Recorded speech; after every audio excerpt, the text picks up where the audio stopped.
भारत और चीन के बीच 1962 के जंग का जिक्र छिड़ता है तो एक नाम जरूर लिया जाता है। वो नाम था वेंगलिल कृष्णा मेनन, जो वीके कृष्ण मेनन के नाम से ज्यादा चर्चित थे। ये देश के तीसरे रक्षा मंत्री थे और देश के प्रथम प्रधानमंत्री जवाहरलाल नेहरू के बेहद करीबी और घनिष्ठ मित्र थे। ये वही थे जिन्हें भारत समेत पश्चिम के देशों और अमेरिका में Rasputin, evil genius, formula man और वर्ल्ड्स मोस्ट हेटेड डिप्लोमेट जैसी संज्ञाएं दी गई थीं। ये वही थे जिन्हें तब खूब वाहवाही मिली थी जब उन्होंने 1957 में यूनाइटेड नेशनल सिक्योरिटी काउंसिल में कश्मीर पर 8 घंटे लंबा भाषण देकर दुनिया को चौंका दिया था। हालांकि ये अपने कम्युनिस्ट प्रेम और स्वभाव में अक्खड़पन के लिए भी चर्चित थे। 17 अप्रैल 1957 से 31 अक्टूबर 1962 तक देश के रक्षा मंत्री रहे। इन्हीं के काल में 1962 का भारत चीन युद्ध हुआ था।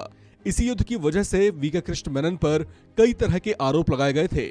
कहा जाता है कि उन्होंने इस युद्ध में वैसी भूमिका नहीं निभाई जैसी निभाई जानी चाहिए थी। चीन पर उनके नजरिए को लेकर कहा जाता है कि वे चीन को उतना बड़ा खतरा नहीं मानते थे जितना पाकिस्तान को समझते थे। लिहाजा उनके रक्षा मंत्री रहते हुए चीनी सेना लद्दाख में घुसपैठ करती रही, जबकि उनका फोकस भारत पाकिस्तान सीमा पर ही ज्यादा बना रहा। तत्कालीन रक्षा मंत्री कृष्ण मेनन का विचार था कि चीन भारत पर गलत दृष्टि नहीं रखता और न ही उससे भारत को कोई संकट हो सकता है। ये वो दौर था जब हिंदी चीनी भाई भाई का नारा खूब चर्चित हुआ था। लिहाजा एक ऐसा माहौल बन गया था जिसकी हकीकत से कृष्ण मेनन करीब करीब अनजान ही थे। जबकि 1962 में चीन लद्दाख में भारतीय सीमा को पार करते हुए अक्साई चीन पर कब्जा जमा चुका था।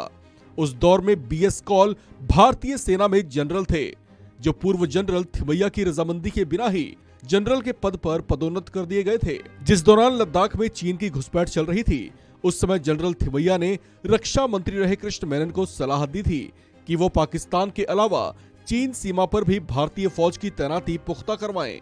उनकी इस सलाह को शायद उतनी गंभीरता से नहीं लिया गया जैसा लिया जाना चाहिए था। देश के सबसे बड़े रक्षा विशेषज्ञों में गिने जाने वाले के सुब्रमण्यम ने तब कहा था कि 1962 के युद्ध में भारत की हार सैन्य कमान की विफलता थी, जिसे सेना ने राजनीतिक नेतृत्व पर मढ़ दिया था।